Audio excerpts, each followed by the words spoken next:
Episode की शुरुआत में हम देखते हैं ये चारों महिलाएं बैठ के बातें कर रही होती है और टीचर पर्पल को बताती है कि वाइटी को कॉलेज में आइस क्वीन के नाम से जाना जाता है, वो इसी नाम से फेमस है। पर्पल कहती है आइस क्वीन, सुनने में तो किसी कोल्ड पर्सन जैसा लग रहा है। सीन चेंज होता है, इस तरफ हमें वाइटी को दिखाया जाता है जो मुंह से कह रही होती है कि मैं तुम्हारे लिए लंच लाई हूँ, तो क्यों ना हम दोनों साथ में बैठ के लंच करें। और पर्पल कह रही होती है देखने में तो वो बिल्कुल भी कोल्ड पर्सन नहीं लग रही है, वो तो बहुत ही स्वीट हार्ट लग रही है। मुंह कहता है इसके लिए तुम्हारा बहुत बहुत शुक्रिया, लेकिन मैं इतने सारे खाने को अकेला नहीं खा पाऊंगा। इधर ये रेड वाली बता रही होती है कि हाँ, वो मुंह के सामने ही सिर्फ फ्रेंडली है, वरना अगर कोई और उससे बातें करना जाए या फिर उससे थोड़ा बहुत फ्रेंडली होने की कोशिश करे, तो अगर वो सिर्फ उस बंदे को देख लेना तो वो जम जाता है। पर्पल कहती है लगता है वाइटी तुम लोगों की लव राइवल है। रेड कहने लगती है तुम ये क्या बकवास की बातें कर रही हो, ऐसा कुछ भी नहीं है। और इधर ये लोग भी कहने लगते हैं हाँ, हमें मुंह ज़रा ही पसंद नहीं है, उस तरीके का बंदा तो ज़रा भी नहीं। पर्पल कहती है अरे मेरी बातों को सीरियस मत लिया करो, ये तो बस मैं मजाक कर रही थी। तभी म्यू के पीछे से कोई आता है और कहता है तो आप ही हैं मिस्टर मू। वो कहता है हाँ, और फिर हमें दिखाया जाता है कि वाइटी उससे कहने लगती है आखिर तुम लोगों की प्रॉब्लम क्या है, क्या तुम लोग देख नहीं सकते हो कि अभी हम लंच करने जा रहे हैं। ये तगड़ा सा बॉडीगार्ड कहता है आप लोग को खाने में डिस्टर्ब करने के लिए मैं माफ़ी चाहता हूँ, लेकिन अभी एक बहुत बड़ी इमरजेंसी है। हमारे हेड ऑफिसर मिस्टर मू से कुछ बातें करना चाहते हैं, इसलिए मैं चाहता हूँ कि वो हमारे साथ चले। उसे देखने के बाद मू सोच रहा होता है कि इसकी बॉडी बहुत अच्छी है और ये काफ़ी ताकतवर भी लग रहा है, लेकिन इसे देखने से ऐसा नहीं लगता है कि ये यहाँ पर कोई मुसीबत खड़े करने आया है। वो कहता है ओह तुम्हारे हेड ऑफिसर। तभी वाइटी उसके बीच में रोक देती है और कहने लगती है अगर तुम्हारे बॉस को इतनी ही ज़्यादा इमरजेंसी थी तो वो खुद क्यों नहीं आ गए हमारे पास, तुम लोग को क्यों भेजा। तभी मुंह उसे शांत करवाता है और कहता है कि बस चुप रहो, चीज़ें और भी ज़्यादा मुश्किल मत बनाओ, हो सकता है असली में कोई इमरजेंसी आ गई हो, मैं थोड़ी देर में वापस आता हूँ। बॉडीगार्ड कहता है हमारी बातों को समझने के लिए आपका बहुत बहुत शुक्रिया मिस्टर मू, चलिए हमारे साथ, हम आपको रास्ता दिखाते हैं। मुंह वहाँ से जाने लगता है। वाइटी कहती है संभल कर जाना।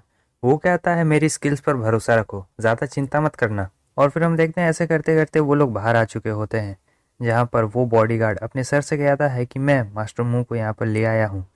वो कहते हैं कि ठीक है, उसे अंदर ले आओ। उसके बाद मुंह अंदर चला जाता है कार के। वो अंकल कहते हैं मुंह क्या मैं तुम्हें याद हूँ। मुंह कहता है अगर मैं गलत नहीं हूँ तो आप ऑफिसर के फादर हैं, क्यों है ना। वो कहते हैं हाँ, तुमने मुझे बस एक ही बार देखा, फिर भी मैं तुम्हें अच्छे तरीके से याद हूँ। मुझे लगता है आजकल के जवान लोगों की याददाश्त काफ़ी तेज़ है। वैसे मेरी बेटी का ख्याल रखने के लिए तुम्हारा बहुत बहुत शुक्रिया। मुंह कहने लगता है अरे नहीं अंकल, आप ये क्या बात कर रहे हैं, वो मेरी फ्रेंड है और मैं भी उसका फ्रेंड हूँ, तो ये तो नॉर्मल सी बात है कि अगर वो मुसीबत में पड़ेगी तो मैं उसकी मदद करूँगा, और वैसे भी वो जल्द ही रिकवर हो जाएगी। अंकल कहते हैं हाँ, मैं भी यही चाहता हूँ कि वो जल्द से जल्द रिकवर हो जाए। वैसे उसने कहा है कि जब वो रिकवर हो जाएगी तो तुम उसके पास जाओ उससे मिलने के लिए। वो कहता है श्योर, मैं ज़रूर उसके पास जाऊँगा मिलने के लिए कुछ दिनों में, जैसे ही मैं फ्री होता हूँ। अंकल कहते हैं तो ये वादा रहा। वो कहता है हाँ अंकल, वादा रहा। वैसे अंकल, क्या इस मीटिंग के पीछे कोई और भी राज है? आप चाहे तो मुझे बता सकते हैं, आपको संकोच करने की कोई भी ज़रूरत नहीं है। अंकल कहते ठीक है, अब मैं डायरेक्ट पॉइंट पे आता हूँ और तुम्हें सारी बातें बताता हूँ। वो उसे सारी बातें बता देते हैं और उसे हॉस्पिटल लेके आते हैं, बहुत बड़ा हॉस्पिटल होता है। वो लोग हॉस्पिटल के अंदर जा रहे होते हैं। मुंह उनसे कह रहा होता है अंकल मैंने मदद के लिए हाँ तो कर दिया, लेकिन मैं आपको बता दूं मैं कोई डॉक्टर नहीं हूँ और ये सब मैं पक्का नहीं कर सकता हूँ। अंकल कहते हैं कोई बात नहीं, तुम बस अपना बेस्ट दो, तुम्हें किसी भी चीज़ की अगर ज़रूरत हो तो बस कह देना, मैं किसी भी वक्त तुम्हें वो चीज़ प्रोवाइड कर दूंगा। अगर जितनी देर तक वो एग्जिस्ट करते हैं तो वो हमारे लिए काफ़ी मददगार साबित हो सकते हैं। वो लोग एक वार्ड में घुसते हैं जहाँ पर पुलिस के हायर अप्स वहाँ पे बैठे हुए रहते हैं। वो कहते हैं ऑफिसर आप यहाँ पर आ गए। अंकल कहते हैं कि ओल्ड ऑफिसर कैसे हैं, उनकी हालत कैसी है। वो ऑफिसर बताते हैं कि उनकी हालत अभी ठीक नहीं है, वो अभी भी बेहोश है, मुझे तो ऐसा लगता है कि उनका बचना बहुत मुश्किल है।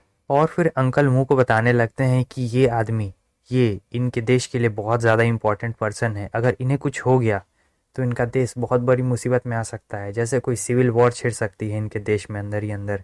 मुंह कहता है ठीक है अंकल, मैं अपनी पूरी कोशिश करूंगा, आप लोग थोड़ी देर बाहर ही इंतज़ार करिए। अंकल कहते हैं ठीक है मुंह, मैं इन्हें तुम्हारे हाथों में सौंपता हूँ। उसके बाद वो लोग बाहर चले जाते हैं जहाँ पर वो ऑफिसर अंकल से कह रहे होते हैं क्या ये सही रहेगा कि हमने हेड ऑफिसर को एक छोटे बच्चों के हाथ में सौंप दिया है।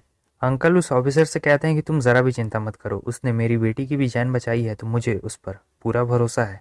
इस तरफ हमें मुंह को दिखाया जाता है जो अपनी क्यूआई पावर का इस्तेमाल करने जा रहा होता है ताकि उसे पता चल सके कि इनके साथ क्या प्रॉब्लम है। वो अपनी पावर का इस्तेमाल करता है और अपनी क्यूआई को उनकी पूरी बॉडी में फैला डालता है। उनके पल्स भी चेक कर रहा होता है और ये जानने की कोशिश करने लगता है कि आखिर इन्हें क्या हुआ है।